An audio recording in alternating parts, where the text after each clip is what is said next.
很感谢我们今天三位讲者带来非常启发性，然后也非常 overwhelming 的这个分享。然后先谢谢台北 Art Week 的邀请，让我们有机会和这几位讲者还有皮老师在现场，一切都非常完美。唯一的不足就是很可惜没有看到皮老师的本人哦，所以希望下一届还是可以提早一年邀请老师，让他来到我们台湾现场，再做更多的分析。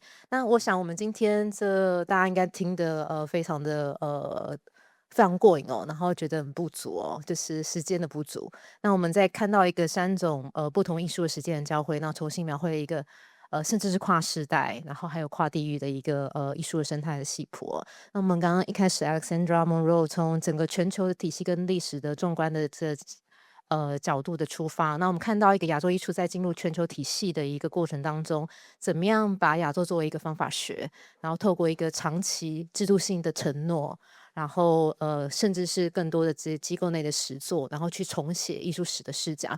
那这一个很重要的部分是让亚洲不再只是作为他者哦，那甚至是成为世界现代性的一个部分。那我想这个其实是我们今天听到，也很感谢 Alexandra 在这么多年来，为亚洲艺术现场，其实我们看到很多年轻的艺术家跟甚至是艺术圈的朋友，可能在我们还不了解亚洲的时候，其实 Alexandra 已经在整个世界去奠定亚洲的这个世界艺术性，所以这部分先再次感谢 Alexandra。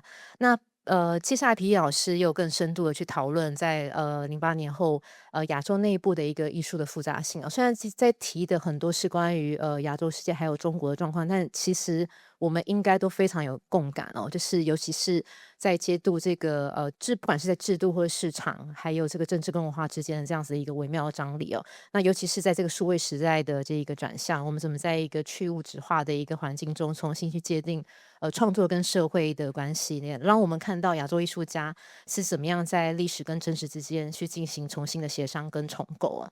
那最后我们很开心，Emily 给我们一个更温暖的，然后更算说一个另外一条途径哦，就是关于学习，还有关于关系的建立的另外一种另类教育。那它进一步展现了一个制度外的一个知识的生成的可能，然后一种其实是不依附于体制，而是从关系共学共感中去萌生出来的一个艺术的实践的力量。所以我想我们今天的论坛的重点啊，其实不是在关乎我们怎么样子让亚洲被看见，而是我们怎么样去重新去共同编织这个跨越地域的这种世界艺术的一个生态的逻辑。那我想我们接下来就是进入到我们的一个交流跟讨论的时间。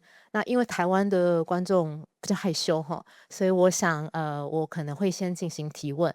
那大家不用客气哦，如果等一下我们在进行提问完，如果有想法的话，就请大家可以举手提问。那如果还是很害羞，可以扫描 QR code，那由我这边来为大家做提问。所以希望今天大家可以很尽兴的跟我们的讲者做一些更多的分享哈。好，那我想要先提一个比较算是一个比较概念性的一个提问哦，因为今天刚好各位讲者也让我们知道，就是当亚洲不再是一个文化的标签，尤其是 Alexandra 特别也提出来，它是一种哲学性的取向或是一种思考的方法学的时候，那我们当然也知道亚洲是一个不断的书写的一个流动的概念。那我想先请教三位，就现代这个时代而言，那对于各位而言，亚洲它所代表的知识是什么样的知识？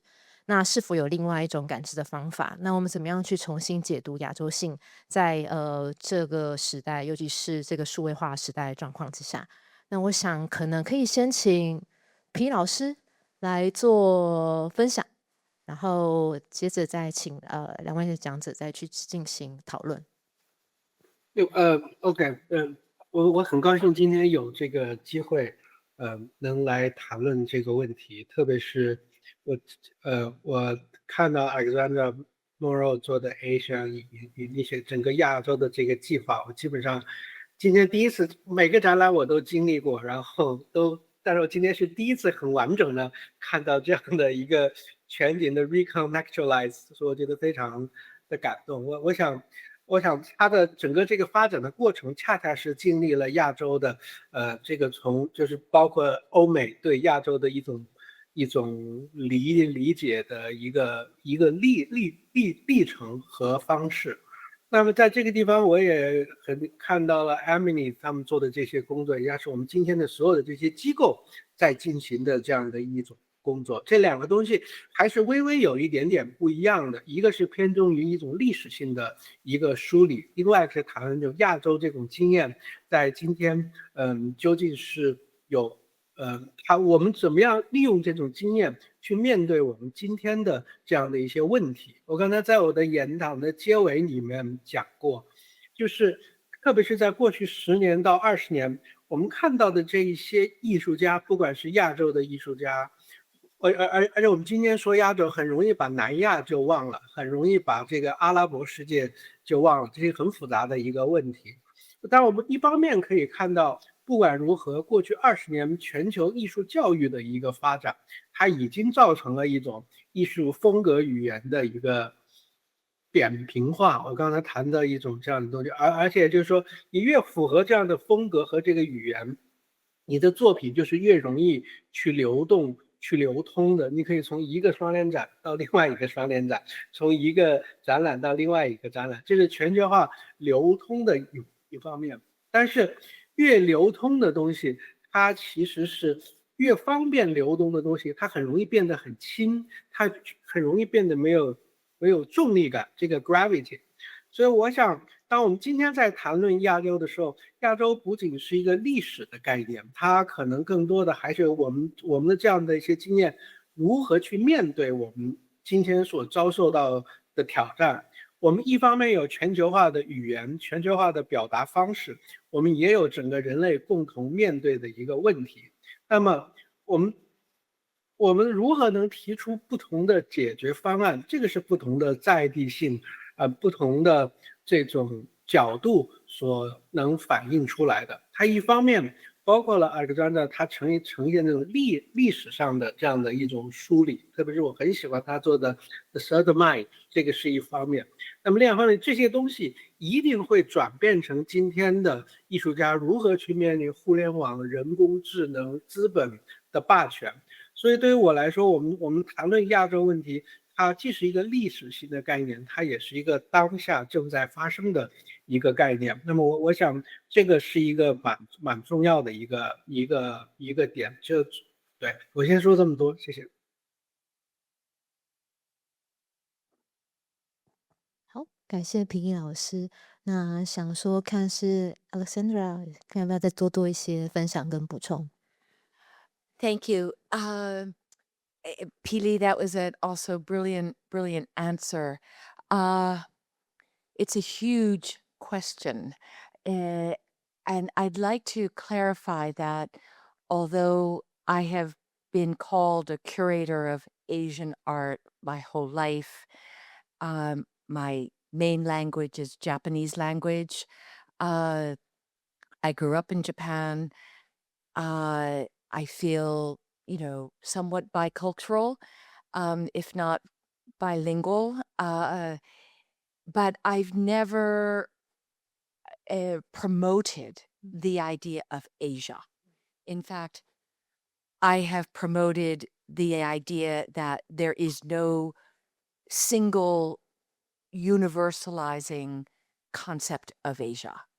I have promoted instead a very deep dive into individual artists, whether it's Kusama or Yoko Ono or Taigo-chan or now Mariko Mori, or single movements, Gutai, Chinese conceptual art. And I've always felt these are artists, these are movements that if we understand their work and if we can present their work again in an international global context, all of us, everyone, is smarter because of it. I don't think the project for the Guggenheim has been to establish a canon for Asian art, nor has it been to define what is Asia. We can't even define it geographically. So that's number one. Number two, in some ways, I feel my work has been completed in some way. I don't feel, to be confessional, the same sense of advocacy that I did before. I'm not dealing with this enormous ignorance that I was dealing with before. Today, China is on the front page of the newspaper every single day. There's so much more travel, easy travel, except for Pili can't come to Taiwan. Uh, there's this huge proliferation, as I've mentioned before, of in the art world of the international biennials, now of the art fairs like Art Basel. Art Basel is going to open in Qatar now after Hong Kong. Frieze is opening in Abu Dhabi after Seoul. So there is this huge exposure and ability to encounter the work and the artists and, in some degree, the cultures.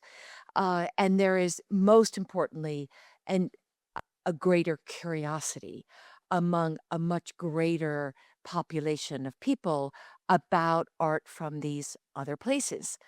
But it's interesting when I look at the younger curators, for example, they have no interest in approaching the project or the study like I did. I came from a regionalist background. I was academically trained as a specialist in a region, and I came from history. The younger curators, it's a very different approach. They're not interested in how do I say? They're not interested in pursuing the project of Asian art. They're interested in artists, and they're interested in seeing artists side by side with artists from anywhere in the world. They're not interested in the identity politics of a particular artist because of their history or conditions or culture or political situation. They're just interested in the art. What is the art saying? And I think for example, my colleagues at the Guggenheim, they're really interested now in the diaspora. A huge new interest renewed interest, I should say, in Asian American artists. So my colleague Xiao Rei, ex-Ju Noel, during the pandemic, did her exhibition of Wu Zhang, who's an American Chinese trans artist. Not at all in the context of what makes this artist Chinese or what is their heritage, but really, interested in more the diasporic identity and the inability to describe or delineate an identity. So I think the field has really opened up. It's much more atomic, it's not so focused. And I welcome that. But I would say I agree with Pili that it can't be a single concept. The last thing I would say is, again, for the period that I've been working, in as much as there was a concept of Asia, it was very geographically defined as East Asia, Northeast Asia, East Asia, Southeast Asia, and South Asia. But now there's a big interest in Central Asia and, of course, what we call West Asia. And I think so that's changing how we think about China. It's changing certainly how we think about Korea, Japan. There's a understanding that there's a lot we don't know. And I think that in terms of the next 5 to 10 years, really the focus is going to be more on Central Asia and West Asia. Thanks so much, Alexandra. Emily, would you like to add some thought? Yeah. Yeah, I mean, I think I also, is that working? Is that working? Oh, yeah. I certainly wouldn't want to kind of generalize or typecast any artist. At the same time, you do see tendencies emerging, and I think one of the special things about what I kind of witnessed at the Rijksacademy is the way in which artists kind of interact with each other and collaborate and share share their kind of knowledge and cultures, share practice. And so I showed a few images of the kind of jam sessions that came from a starting between an Indonesian artist, a South African artist, a Mexican, a Korean, they sort of add in terms of people coming from different parts of the world. And I think it's a nice, somehow it offers a quite nice image of how interaction kind of like creates sort of mutual interest, sharing knowledge exchange through something. I think the jamming was special because it's non-verbal, so artists didn't have to articulate through language, but could share through practice. And that happens in lots of ways, because sometimes, for example, there are kind of language blockages between artists. I think some of the other image I showed was of the kitchen. That was another space in which different kinds of intercultural exchange was happening. But it came through an artist from Korea who was very much kind of, in a way, bringing things from Korean culture into the environment. So he was also kind of making kimchi in the Rijksacademy grounds, like burying kimchi, making in our garden, making these little houses for kimchi making. And so you can, for example, another thing that artists quite often do is collaborate with our kitchen to share their own cuisine. They're very into cooking, a lot of them. Another thing is karaoke, actually, that quite often after a dinner, the artist will get out the karaoke.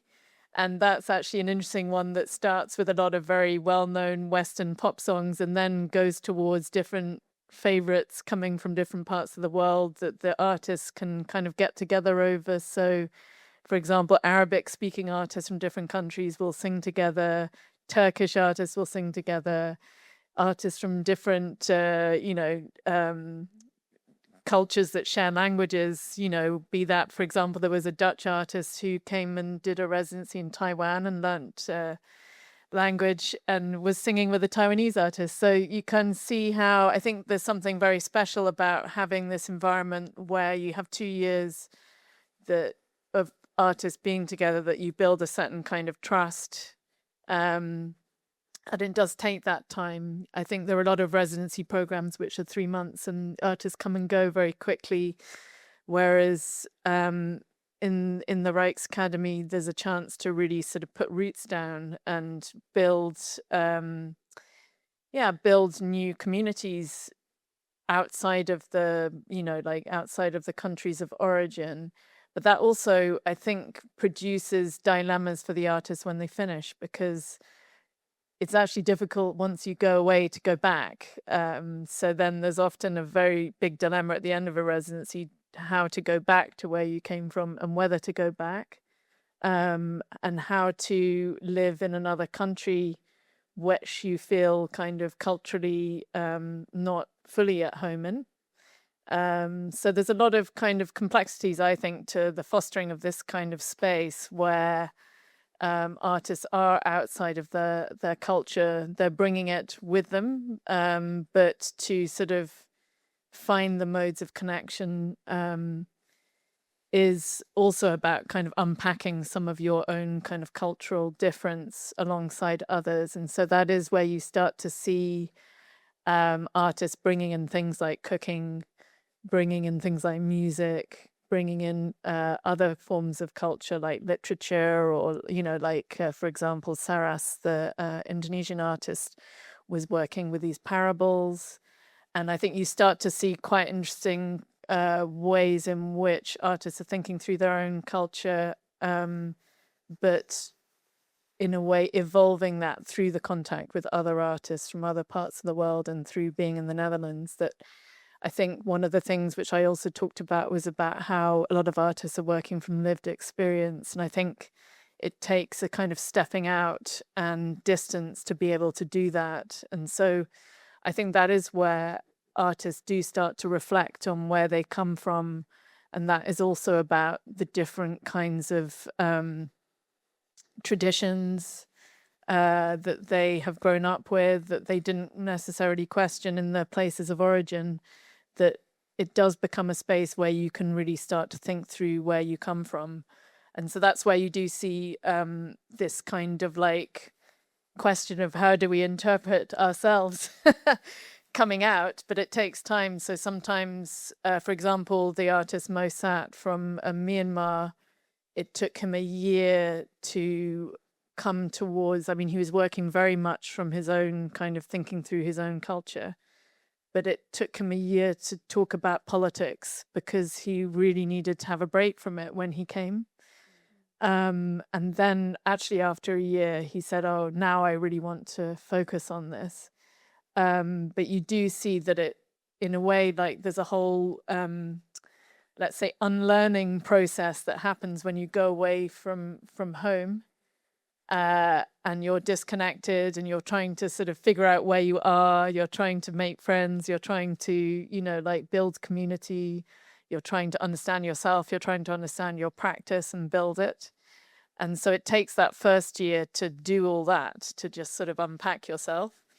And then it takes another year to sort of repack yourself in order to be able to go out into the world again, to figure out where you want to be, whether you want to be in the Netherlands, in Europe, whether you want to come back to Asia, whether you want to go to another part of the world, whether you want to be going on residencies or, you know, what you want to be as an artist, and where you find your kind of artistic homes, I would say, in terms of where you belong in the landscape. And that might be more in Europe by the time you spent 2 years there. So there's quite often this kind of like, I would say, different forms of cultural hybridity that come out of doing a residency for 2 years in Europe, that you have to, in a way, deal with the complexity of that you're not kind of, you're from more than one place. You've put down roots and then you have to figure out how to go forwards with that. And I think it offers a lot to artists, but it also brings up a lot of questions. And I think that's also very interesting in terms of how art is practiced now in the world. You know, as your both presentations have shown, artists are moving around, but actually a lot of the same questions. So in both of your presentations, I saw a lot of things which I kind of identified with, which I picked up on in relation to how we're thinking about the world in all of its complexity, particularly in this period of immense kind of social and political change where there's a lot happening in the world. And just quickly to say that one of the things I really experienced at the Rijksacademy is how every single kind of political, social event, war, conflicts that come up in the world in this period, we felt it very strongly in the Rijksacademy, like it sort of ricochets through,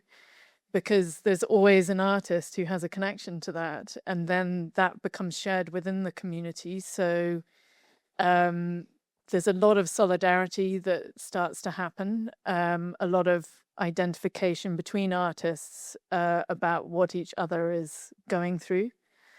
At the same time, there are some events that are more strongly identified with than others, and so there will be artists coming from places in the world where there's not a lot of kind of public knowledge or press about things that are happening. For example, like Myanmar, where there's less kind of understanding about those kind of, the complexities of those places, and so less kind of discussion, I would say.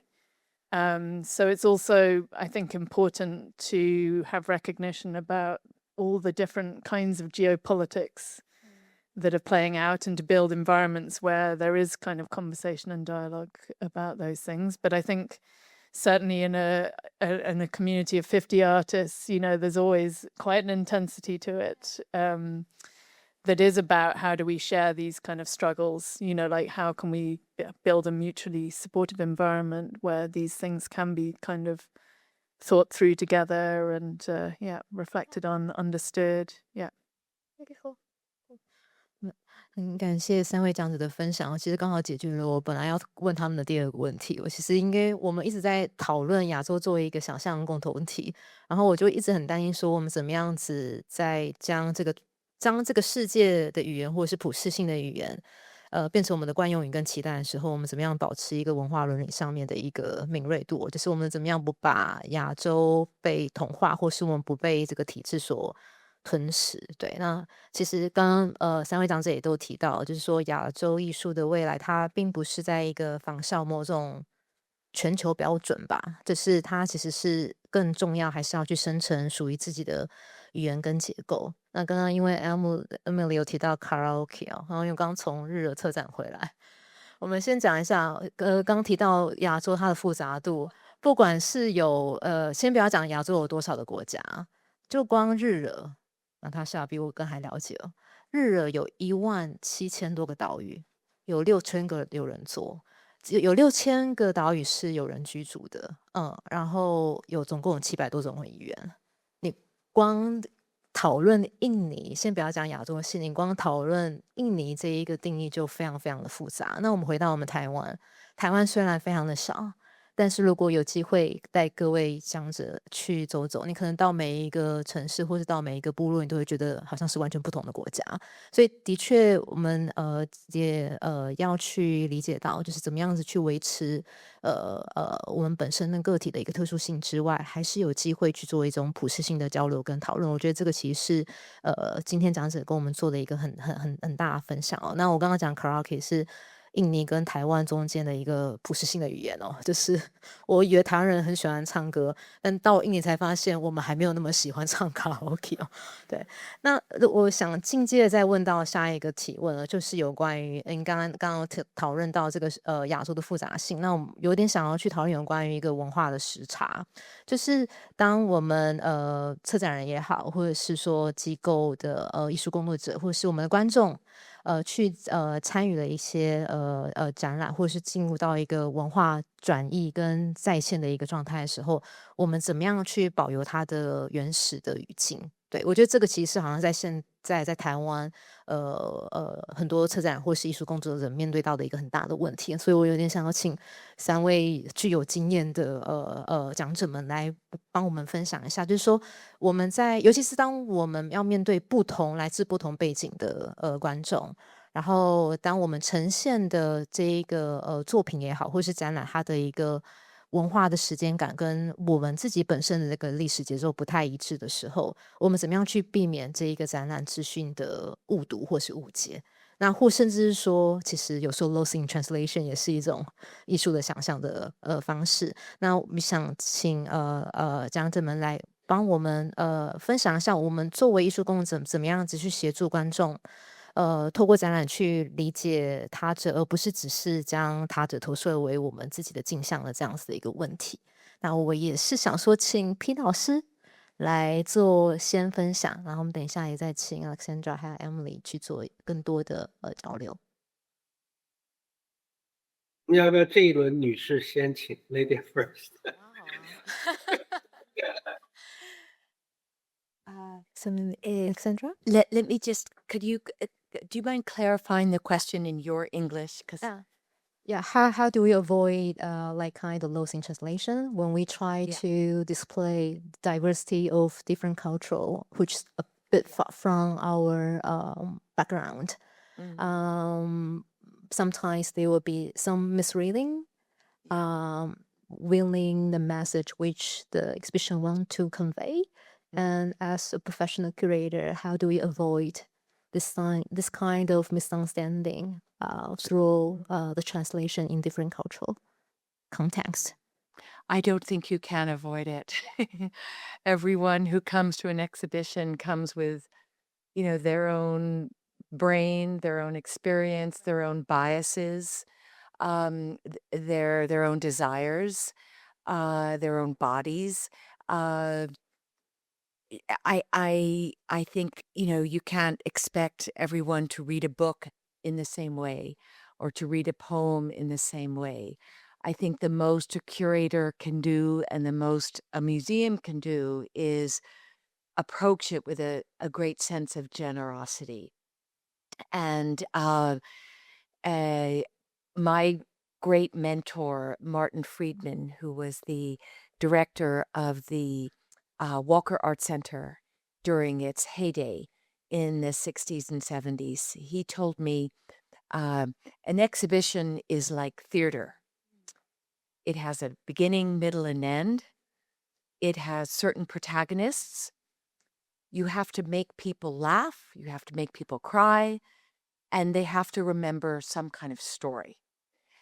And we also have to remember an exhibition like theater is a time-based medium. It's a durational event. You usually have maybe an hour of someone's time. They are passing through time and space, and you're creating an environment where the objects talk to each other. It's all about the juxtaposition of objects and what happens with the magic, the meaning that come through that juxtaposition. That's what a curator does. And in its structure that is both invisible and yet it is the defining structure of the show. But I think to think of an exhibition like theater, it is a form of entertainment. We think of it as a form of education, but it is a form of entertainment. So I don't think we can control how it's perceived. That's why I like the catalog, because I can control the catalog. And the catalog and the publication is what lasts.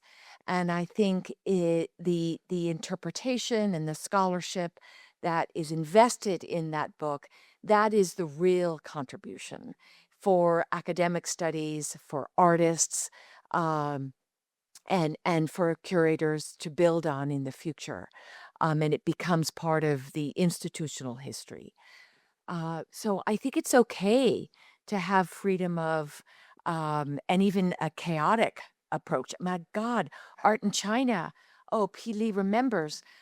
It was a disaster. We had the animal rights people after us. 700,000 signatures in 4 days. That's a record. They called for me to be fired. They called for the show to be shut down. It was deeply controversial. That was their interpretation of the work. And it now is part of the history of the show. And I'm going to write on it because I'm writing on Huang Yongping, and I want to write. I embraced it. So the only way I could do is embrace it and make it part of the exhibition and make the criticism and the protest. I displayed the protest. Still, nobody understood. So, I had no control. And I just feel, again, we have to historicize those times when it becomes that extreme. Emily? Well, in recent years, I haven't been in the exhibition business, so I haven't been having to deal with this question, but I can talk about it from the perspective of the artist, because I think one of the things that I sort of picked up on quite strongly is how often artists felt like they were being kind of framed and almost exoticized and sort of misinterpreted. So one of the things that I have been trying to work on is about, in a way, strengthening artists' voices to be more, to give them more agency in terms of how their work's positioned, to be more self-determinate, to position themselves, and to, in a way, also try to complexify this kind of framing so that artists are not necessarily, positioned in relation to fixed positions like media or identity. I think one of the things that came up a lot is I guess identity questions in terms of a kind of opening up of identities, and artists not wanting to, for example, be labeled in relation to specific media or specific I don't know, genders, sexualities, thematics, and so that is a kind of that's why we also initiated, for example, I mean it started before I started the Rights Academy. There's always been a writing workshop which is about working on articulating your practice. That's why we also have quite strong ongoing dialogues with advisors, so that artists really develop the language around their practices. And when it came to our open studios, actually the artists sort of come up with their own text, and we work with them to kind of edit that. So I think that kind of the importance, I think, about like positioning, how you position yourself as an artist is something that I think is an area that we kind of quite specifically concentrated as a way to kind of build up a defense against the sort of simplification of art practice and identity questions. 我是觉得我们今天遇到的观众已经和10年以前的观众、20年以前的观众非常不一样了。我觉得有了社交媒体之后，而且经过不管在香港、台湾，在世界经过了这么多的社会运动 social unrest 之后，我觉得人的观点已经被分裂的特别厉害。这是今天所有做博物馆的人，我们面对观众的时候一个很巨大的挑战。我们经常说什么是21世纪美术馆最可怕的敌人，但是开玩笑了，是观众，因为观众有很多种的翻译，而且今天的很多美术馆都诞生了很多 risk assessment， 怎么样去规避这样的一些讨论。但什么东西把艺术变得很有意思，就是因为它是能够激发这样的一些讨论。我想艺术我今天作为一个策展人，我越来越觉得艺术可能不是要告诉你一个东西什么是正确的，而是要告诉你就是我们可能存在一些盲区，存在一些偏见。如果艺术能够适当的提醒我们观众或者我们原来习以为常的那些我们坚信的那一些东西，如果可能是有问题的话，我觉得目的就达到了。所以并不是让他们去相信什么，而是让他们去怀疑，去重新审视他们曾经相信的坚信的那个东西。我觉得这可能是我觉得今天艺术在目前这种很紧张的环境下是能够做的一件事情。这个是第一点。第二点就是我是觉得一个展览能承载的东西是有限的。这是我的一个我很喜欢的一个艺术家叫 David 刁德谦，他说一句很漂亮的话，他说画家和策展人是一样的，但你做了一张画解决不了所有的问题。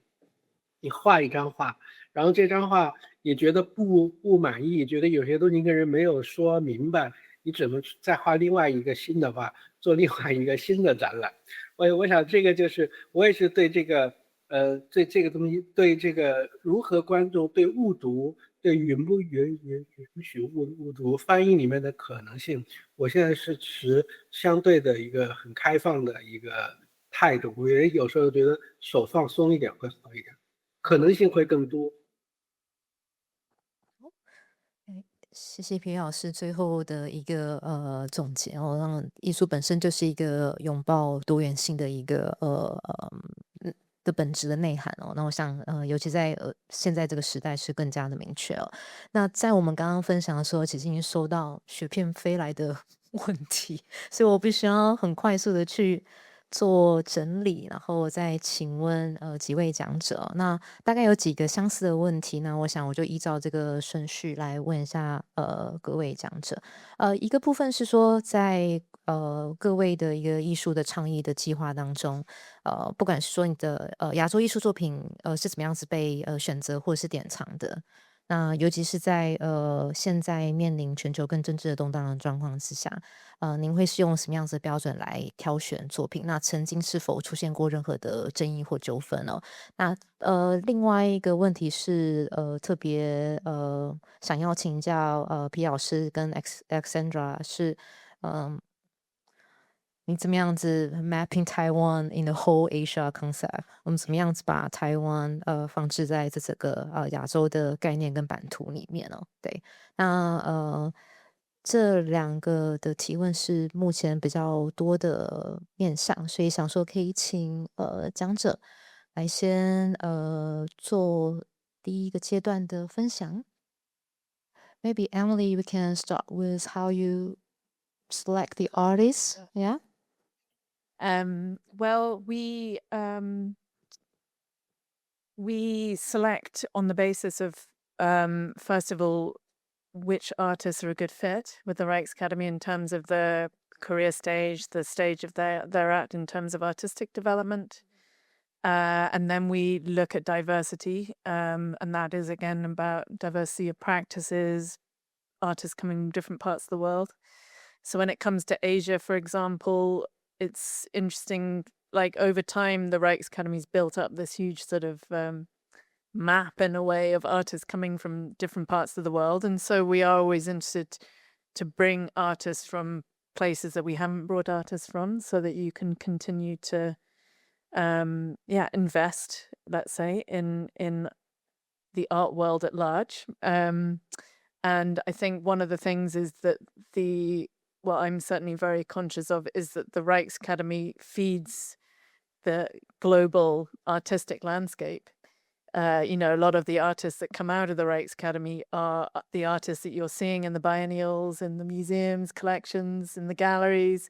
And so diversity is an important question that we keep, widening the scope of who gets to access the art world, who gets to connect into this professional landscape, because that's what the Rijksacademy does give artists a foot up, let's say.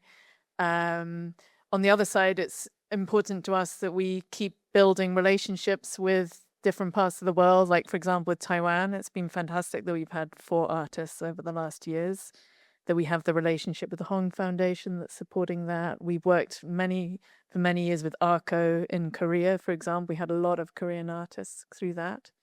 With Indonesia, there's a long history, for example, with Ruang Grupa, so a more independent trajectory with, artists from different generations coming from Indonesia. So it's also important to build on these lines, let's say, through our history.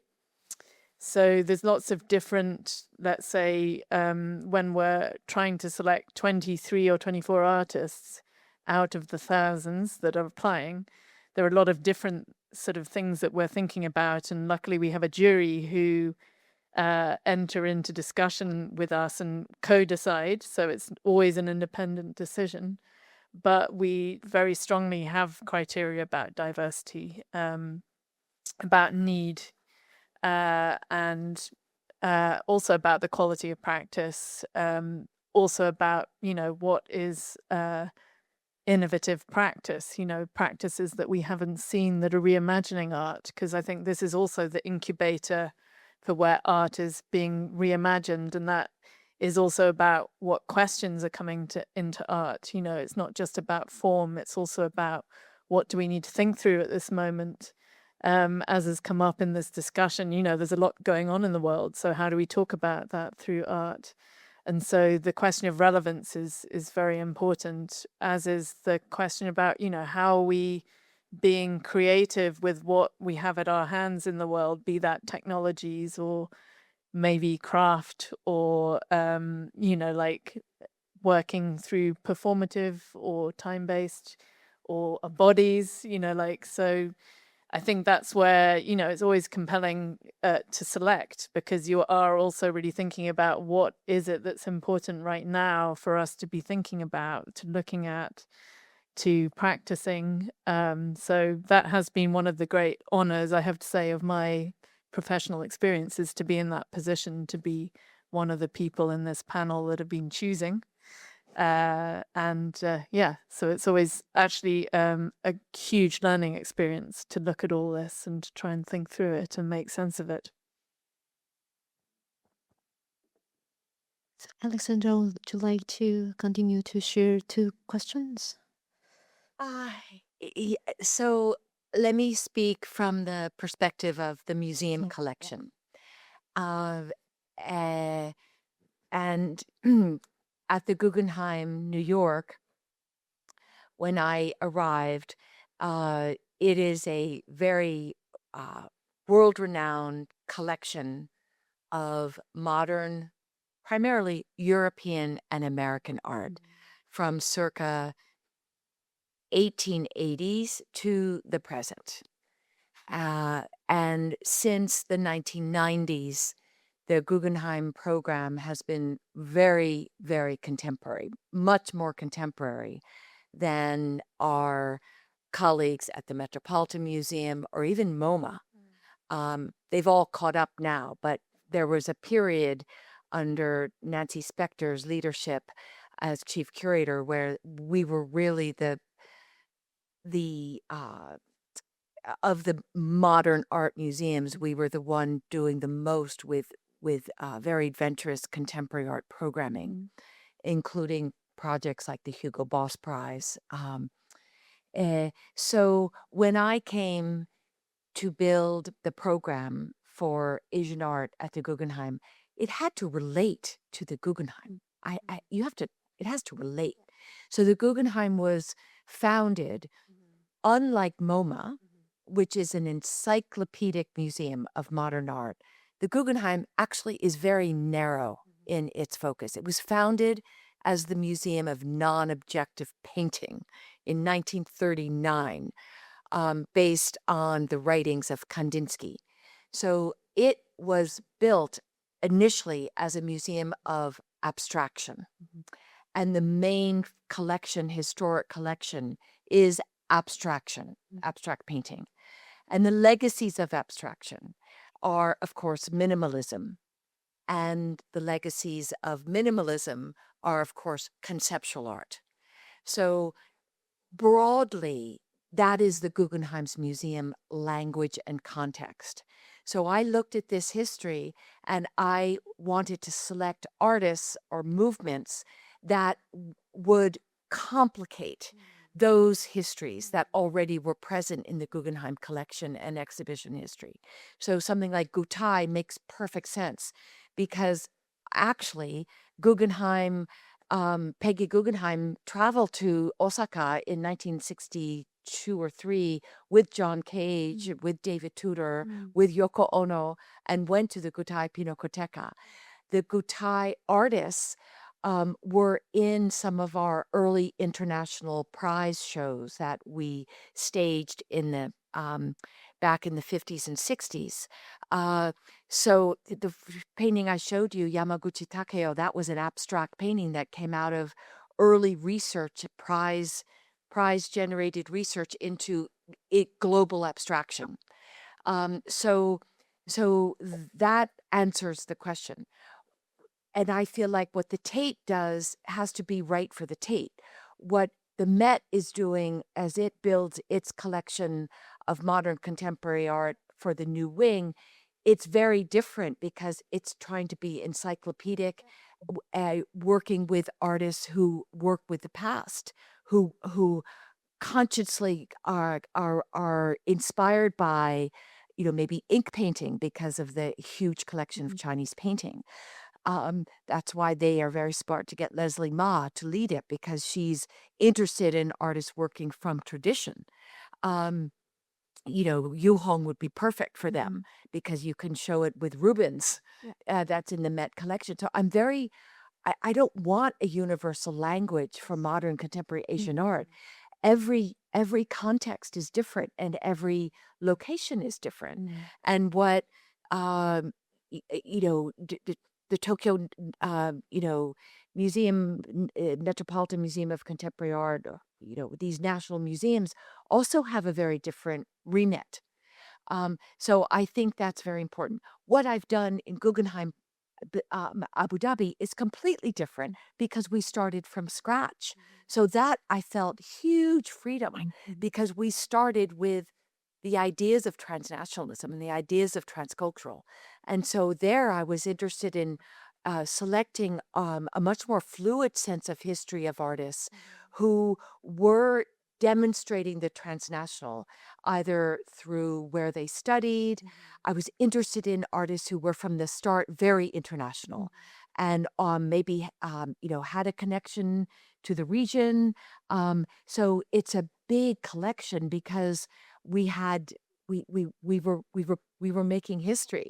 I wasn't trying to expand upon an existing history. I was building a history from scratch. So I again, that's a different context, and it's a context that there we're not going to have an Asian art gallery. We're not going to have Gutai. Every work of art has to live and work and speak to a much more dynamic constellation of ideas and themes.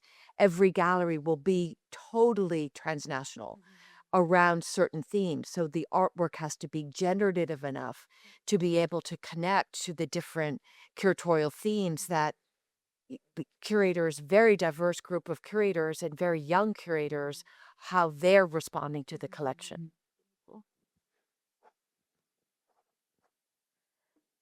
皮老师，对，我们在大馆的做一个有点 Kunsthal 这样的一个机构，我们有一个比较重要的一个体验，就是我们希望能够打开我们这个地方的 regional experience 区域的一个经验，所以这个是我们我以前也在 M+ 工作过，这个刚才 Alexandra 也说过，在一个博物馆工作要 build up collection 的时候，和博物馆的这个 narrative 和博物馆的整个收藏的一个方向有很大的关系。当然以前在 M+ 我们是要建立一个21世纪的视觉文化的博物馆，能够对亚洲这个区域能够提供一些比较重要的相对权威一点的一些判断，所以当时我们在那个情况下是挑选了很多的亚洲的艺术家，我们也在一个当年 Leslie Ma 也是我的同事，所以我们谈到了对五月东方对这些亚洲艺术的对台湾艺术的一些理解。我想每个机构有不同的使命。那么到了大馆之后，我们其实更加的谈的是在我们这个区域里边，我们的艺术家他能够提供出一些和所谓的这个 global 和全球的这些语言体验不一样的东西在什么地方，这一直是大馆 Contemporary 大馆当代美术馆的一个使命。那么我们这一代人还是坚信全球化，我们这一代人尽管这个全球化现在被玩坏了，但是我们还是坚信会有一个更好的全球化会过来。那么在这个过程当中，我们可能更多的看重的是个体，而不是他的国族民族的一个身份。我想大家需要分享同样的语言，分享同样的一个文化的环境和文化的困境，我们各自不同的这个生活方式，生活的这种环境就会带来不同的解决方案。所以对于我们来说，不管是挑选台湾的艺术家，还是挑选一个北京、上海家，我们其实更多的看重是他能够在我们面对这些不同的问题的时候，他能不能带出一些不同但是有意思的问题。比如这是为什么我们这次会有李一凡的作品，我觉得这确实这个问题是完全他谈到资本和 IP 之间的关系，这既不是一个台湾问题，也不是一个中国内地的问题，但它同时又是我们全球它同时又是大家都在面对的一个问题，所以我觉得这个是我们经常会考虑怎么样来呈现这一类艺术家的一个方向。感谢皮老师的分享。好，我们还有3分钟哦，那我想把时间保留给现场想要直接跟讲者提问的一个问题，不知道有没有谁想要做分享？Go ahead. Viola?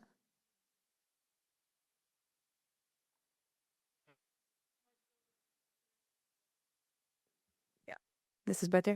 Thank you so much to all those speakers. And I think Mr. Lippi started answering some of the big complex questions I have as an aspiring art curator, recent graduate. So this is a personal question, didn't fit in the Google form, but it arises from a lot of tension about thinking how to revolutionize the art world and how to decolonize it.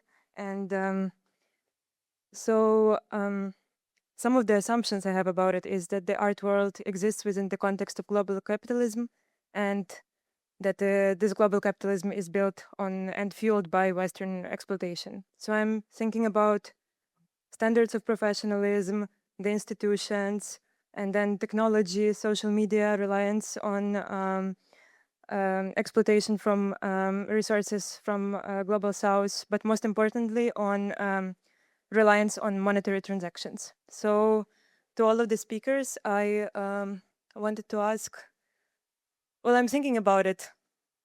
Usually the emotion I have is frustration and being lost.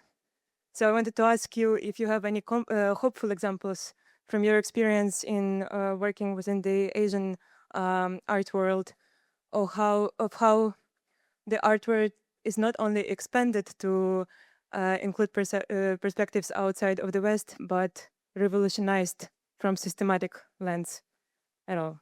And I hope this question makes sense because I've been thinking about it for such a long time. So does it make sense? I think you could be more specific about the question. Thanks for sharing, first of all. Do you want to make it more like simple and precise question? Yeah. Okay, so in a very simplified form, the art world exists within the system of capitalism. Have you encountered any examples, hopeful examples, from working with artists, curators, colleagues in Asian art world that were able to challenge the very structures upon which the art world is built? Absolutely. First of all, I don't agree with you. I mean, I think if you are going to enter the art world with that framework, you're going to not be a happy person because you're coming with so much presumption and so much ideological fixity that is not original to you. I want you to find something about the world that's original to you. Don't accept what, some teacher or trendy philosophy is saying. Don't read magazines that are trying to brainwash you about how to limit your experience of the world. Artists don't read those magazines. Artists don't care about that stuff. Artists care about, as Emily's been saying so beautifully, their lived experience. And yes, capitalism is part of that. So capitalism is part of it. Big deal. They're making art about it. They're critiquing it. They're trying to demolish it. They're trying to, of course, that's part of our conditions. That's what artists have always been doing. That's what artists do, whether you're in the 19th century in France or whether you're in Edo period Japan. It's resistance and expression, psychological as well as critical. So I'd throw out everything you just said and start from scratch. Go to your original face. There's a Zen koan. What is your original face? Go find your original face and then come back.